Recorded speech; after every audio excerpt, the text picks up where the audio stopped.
Hello everyone, welcome to an analysis of dance where we discuss the movements and debuts of the Billboard Hot Dance charts in immaculate detail with in-depth reviews of each debut each week. So, this week just officially got more interesting than I initially expected, mainly down to some new rules that's likely going to change the Hot Dance charts in the near future that I'm really excited for. So just these past few days, Billboard announced a switch to the Hot Dance electronic charts where they're going to focus more on emphasizing the producers and the electronic side of this chart, where it's now going to have more eligibility criteria in order for songs to actually chart here, but that also comes with the creation of the dance/pop songs chart, a new chart that's basically 25 songs long and is more emphasizing the names that don't usually make dance music, aka a lot of pop acts, and making them more eligible for there, whereas on the Hot Dance charts they're likely to not chart there ever again. Now with this one it is interesting. I will say that it is a big change for this chart that I think is definitely needed, and it could allow some acts that are just outside the mainstream to actually get some chart impact. And the thing is, I'm not expecting a lot of the songs that are still currently charting to actually be knocked off because of this. They're probably just going to linger around until recurrent rules happen. But really with this chart, I think it's very interesting, I think it's exciting,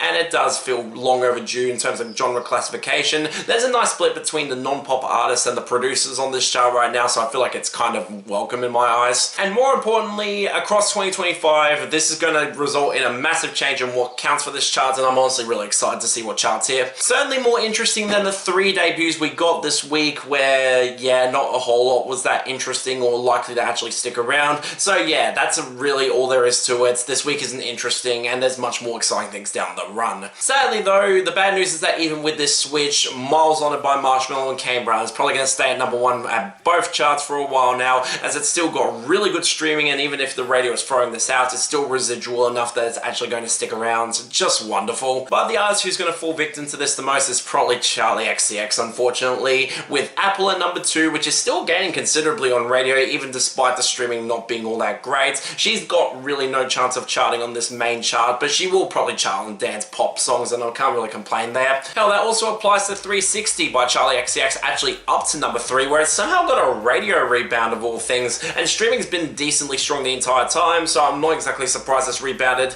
This is going to move to the other chart too. And that also takes us to Guess by CHRYSTAL featuring Billie Eilish at #4, where only it's got streaming and nothing else. Again, it's going to fall victim to the chart rules. It's going to move over to dance pop charts. The one case that will be interesting though is Houdini by Dua Lipa at #5. I mean, I don't expect it's actually going to last into January considering the stuff that's rising beneath it. It's probably going to fall victim to recurrent rules and not chart on either chart by the time January rolls around, but still, it had a good run. I'm at least not complaining there. But the song that's unfortunately likely to kill it off is Holiday Road by Kesha, surging into the top 10 at #6, where it's got entirely streaming as it's a Spotify exclusive, and considering that it's somehow gaining enough momentum to likely hit the Hot 100, yeah, we might be in trouble with this actually making a run for the #1 soon. That's not exactly good. But that's my big point. Once the top 5 clears out thanks to recurrent rules, there's not really going to be a whole lot to come in to actually clear these out for good, and that unfortunately means that Forever Young by David Guetta, Alphaville, and Ava Max is likely going to be the song that surges coming soon,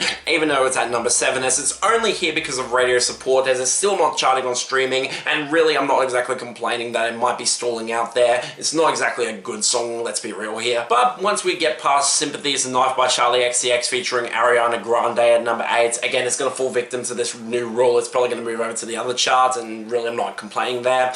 The big song that could also benefit is Move by Adam Port and Stripe featuring Malachi at #9, and really I'm not exactly complaining there. The fact it's stuck around this long and is likely to still gain up is actually pretty interesting. I didn't expect it would stick this long, but I'm not exactly complaining either. And finally, Sao Paulo by The Weeknd and Anita is at #10, as it's collapsing on streaming with no real radio support to help it. Honestly, I'm just shocked it's sticking around this long, and really it's indicative of a top 10 that's going to be completely different once the majority of these songs actually fall off, and I'm not exactly complaining about it. It could make things at least a little bit more interesting here. But yeah, outside of that, our falls and fall-offs, where we only had 3 this week, although one of them was Club Classics by CHRYSTAL featuring BB Tricks, and again, it fell victim to recurrent rules. It's going to make the year-end list, and again, we won't see CHRYSTAL moving forward in this chart, so I'm at least happy I had a really good run here. But what's telling our falls here, where a lot of these I don't see actually sticking around long enough to make it to the revamp, and really I'm not complaining in some of these cases. Yes, Passaporte by Rally Rafael Alejandro and Mr. Nice Guy still up pretty high at 20. I don't really see this one leaving anytime soon. It's starting to fall pretty slowly and still has some good streaming, so I'm not exactly upset about that. But then there are the two songs near the bottom of the charts. I don't expect to even stick around going into January. I'm not exactly complaining either because both are really bad. Supernova Love by Ivan David Guetta continues to just plummet down to 47, and Stars Will Align by Kygo and Imagine Dragons is already down to 46, which, considering the fact that it debuted in the top 10 just before the cutoff, it's probably going to get caught between years. I'm not exactly upset about that either. It's not good. But then there's the jumps and comebacks where we didn't have any in the latter category, and the former,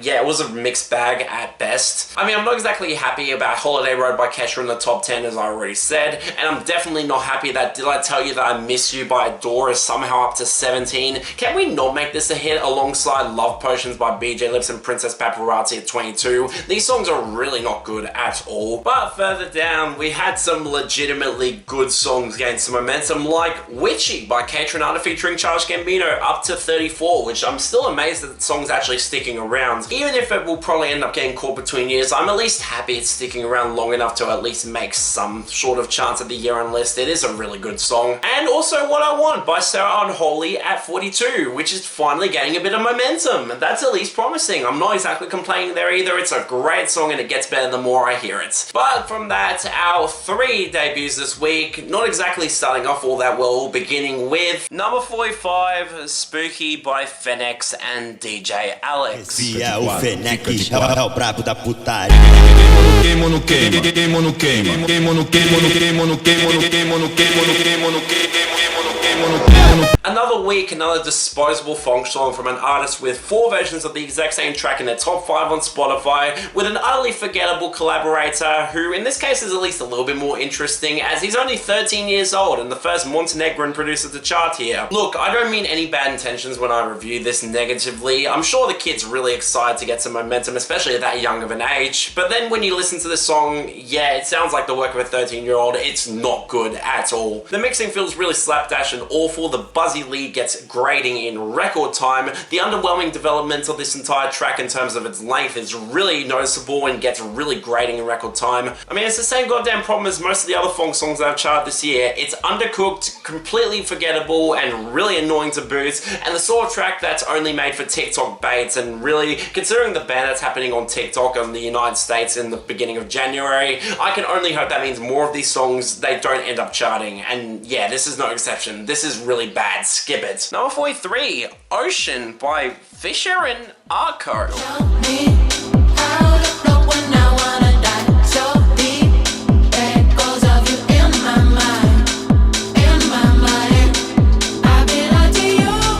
Was only going to be a matter of time before Fisher would actually chart here, but with all that in mind, man, it's just so disappointing how much goodwill he completely destroyed with Somebody 2024, which is one of the worst dance hits of the decade so far and is absolutely terrible. But okay, I did like AAoD when they collaborated with both KX5 and Hayden James recently, so I was at least hoping they would save this track, and yeah, I'm not exactly impressed by this one either. I mean, you've heard tech house that sounds exactly like this. It's dime a dozen. The same focus on the sharper percussion and bass over any actual melody. The complete lack of atmosphere until the drops that at least have some decent groove but nothing really all that interesting. It's really baffling how one of the frontrunners of the tech house movement in the mainstream was able to make something this disposable and forgettable. His production quality has just fallen off drastically since last year. It's really noticeable. Yes, AAoD's vocalist adds their distinct wailing vocals to this song. It at least adds some distinct melodies to everything, even if it doesn't sound all that great. But they're mixed so far in the back of the mix where they don't even have any of their personality actually shine through here. I mean, it's just boring and forgettable. I'm not exactly saying it's bad, but I'm not exactly going to come back to this. And a lot of other people are kind of sharing that mindset, considering the streaming numbers aren't great on this. And man, if that's not revealing of Fisher's fall off this year, I don't know what is. This is not exactly all that great either. And finally, number 23, The Days Notion remix by CHRYSTAL.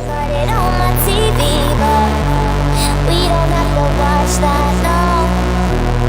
I'll turn off the radio. But thank God the last track here is at least a little bit more interesting and considerably better than the other two. For starters, the original song is by a British singer-songwriter in CHRYSTAL who hasn't really got anything else going besides this one track, and while I do respect her for actually getting some momentum, this original track is really not good at all. I mean, you got that boring production that just sounds incredibly flat and dated to that UK house scene of the mid-2010s, and the vocals are really annoying, especially with the do-do-do's on the hook. It really didn't work for me whatsoever, but it has become pretty successful in the UK and has hit the top 40, and in recent weeks, this remix by Notion has actually made it blow up even more, to the point where it debuted surprisingly high in the United States, despite coming out in early November, so it must have been a bit of overnight success on TikTok. I can at least appreciate that. And thank God that this remix is legit impressive, and the sort of thing that you'd expect coming out of the UK from a rising producer with a ton of natural momentum.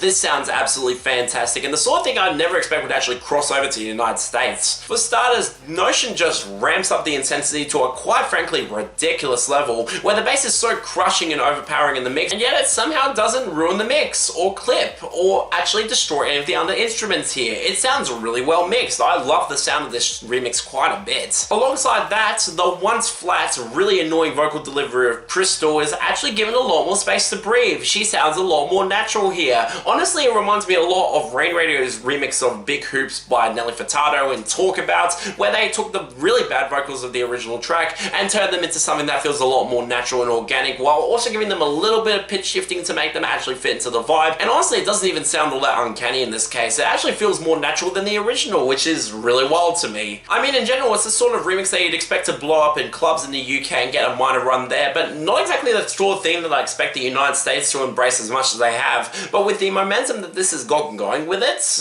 yeah, I'm really excited to see where this goes. If this actually manages to stick around, this is another frontrunner for one of the best hits of the year. I actually genuinely love this remix, and I'm really happy it was able to cross over. Let's hope this actually gains more momentum. It's great. And yeah, it quite frankly takes the best of the week by a landslide. Not exactly saying much because there wasn't a huge amount of competition, but that's really not going to underlie the incredible quality of this track. For the worst, yeah, it's easily going to Spooky by fennecxx and DJ Alex. I'm sorry, but I can respect a 13-year-old getting on the charts, but when the song sounds this bad, I can't really excuse that either. Next week, well, we could see some movement happening as some of the Brat remixes finally fall victim to recurrent rules that could at least make this chart a little bit more interesting, even if there's not really any big releases that could really challenge at the moment. So we'll have to see how everything goes before this rule really switches up the charts in record time. But yeah, that's all for this episode with Analysis of Dance. See you next time.